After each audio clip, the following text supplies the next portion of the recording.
Hello ladies and gentlemen, I am Veos, and I'm going to be putting together a quick Q&A session video. Let's just dive into it, shall we? It's about Solar Nations Q&A. It's about Solar Nations 24 and 25. So I think I'll be doing this more often, where I'll just answer the questions and, you know, click love or something like that. Yeah, this is not scripted, so I don't know what the fuck I'm doing here. So what I'll be doing is basically reading questions or points of view, stuff like that, to the best of my ability that I can. Alright, absolutely loving the series, thank you. The only ever so minor complaint I have is with the storytelling. It seems to be a very pro-alliance viewpoint, while the KU and its allies are just seen as the big bad.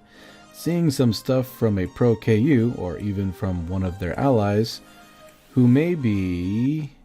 Is there a button here to make this go bigger? Okay, there's the button I needed right there. I don't know why it wasn't there to begin with. Had to fiddle around with the window. Anyway, allies who may be uncomfortable with the KU strategy. Perspective would be cool to see. And I actually agree with you on that one. I think we'll be seeing a lot of pro-KU, or even, you know, through the eyes of the KU or one of its allies here pretty soon. Because, as we all know, looks like there's going to be some big fights coming up, especially air battles and whatnot. Oh shit, I gave it away. Alright, maybe the ships would be more fuel efficient if they didn't have an engine pointing straight up at the sky. Good point. A lot of people were kind of concerned about this. The engines, or the engines that you see on the KU ships pointing straight up at the sky, that a lot of people think are my attempt of simulating a smokestack, is actually, it has a purpose. It does look like a smokestack, which is kind of like a bonus. But on top of that, it has a regular electricity generating rocket engine inside of it that produces electricity.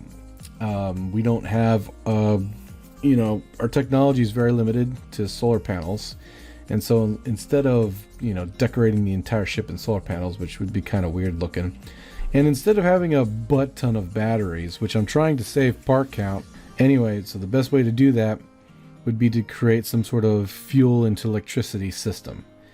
So when the ship is just sitting there all night long, it has the ability to generate power, and that's why I put the engine pointing straight up.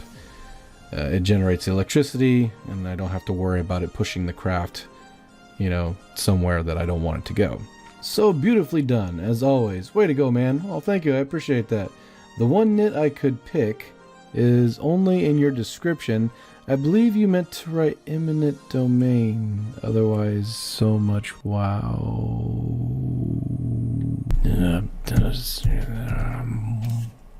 Ahem. How do you make the interdrive inline? I tried to make it and failed, and I failed. If you made a video on it, like the guide for the stock propeller, I will be most grateful.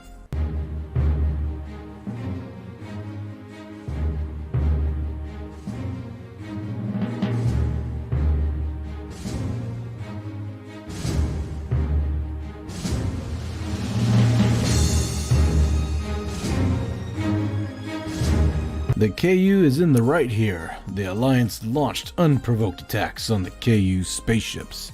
I'm presuming you're talking about the Mimis battle.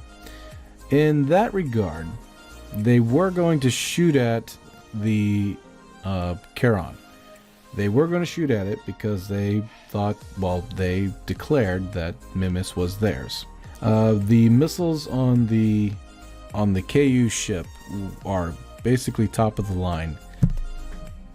For that technology for that time. They would have probably destroyed the Charon in one hit. The Charon knew this, the Alliance knew this, and so I think what they did instead was, instead of being shot at, they were taking a preemptive strike. They already knew that they were going to be attacked by the KU. The KU were literally warming up their guns, about to fire. and so basically the Charon fought back. It's kind of those things where if you wait for a missile to actually be fired, then you're going to die. So you have to, you know, act, basically. You say unprovoked. I don't know about that. They were literally aiming at the Charon, about to destroy it.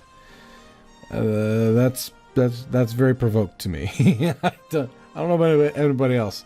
Okay, curious question. Do the two sides have a fixed fleet size, and a loss is a loss? Or are you just making ships as needed for the narrative? Or is the story and war going forward a bit more organic, and the outcome not predetermined? Good question. The outcome is really not predetermined. Yes, I am making ships for their narrative, but at the same time in my mind I kind of understand the resources and the budget of each organization or each nation. The Alliance having a very large budget but kind of spread thin right now, and the KU having a similarly large budget but focusing more on space and space weaponry and things of this nature.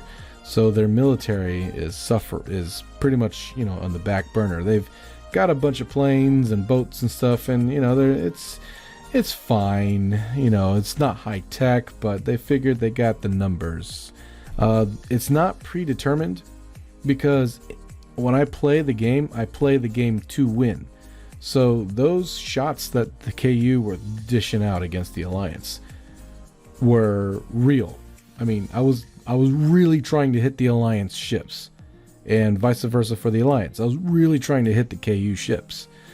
The problem is that the Alliance has better weaponry. It's got longer range missiles, and they're easier to control. So I'm able to dodge a little bit as I'm coming in, whereas the KU, unfortunately, have older missiles, and so they either run out of fuel, or they don't have as much control, and they tend to, you know, get blown out of the sky a little easier. So that's the kind of thing. It could have easily gone the other way. I could have nailed the Alliance ships and blew them out of the water, you know. But the Alliance ships have better coverage when it comes to point of defense, and so they were able to destroy the lesser advanced missiles fairly easily. So yes, it could have gone way different. Hey Veos, is there a reason you keep using the thermal overlay? Right there, baby. I like noodles? What? I don't think that's the case here. Alright, next questions. Episode 25. Why does this not have any more views? I don't know. I am somehow lost in the event horizon of the black hole for long enough to see a Veos vid come out in rapid succession? I don't know. This is just a matrix that we're in. It's a matrix that we're in. It's a matrix that we're in. I still don't know who the good guys are. Exactly, me neither. Well, good, I'm doing my job. Because there really is no good guys and bad guys. There's just people who don't agree with one another. Nations that don't get along or disagree or you know, like reality. The Alliance is not the nations of the world. There are just as many nations in the KU's faction as the Alliance. What kind of pro-Alliance propaganda is this? By this time, the nations of the world is almost pretty much everybody who's not part of the KU. Whereas the Alliance is almost every single nation of the world now. You have some that are on the fence, but it's more or less almost every single nation of the world. They started off as 3 nations, the founding nations, but over the years people have joined and, you know, stuff of this nature. The KU is, you know, like I said before, 3 nations. So yeah. Well, ladies and gentlemen, that's all we got for today. Thank you so much for watching, and thank you so much for being a part of this channel. Don't forget to check out the Discord under the description below, and I will see you all next weekend.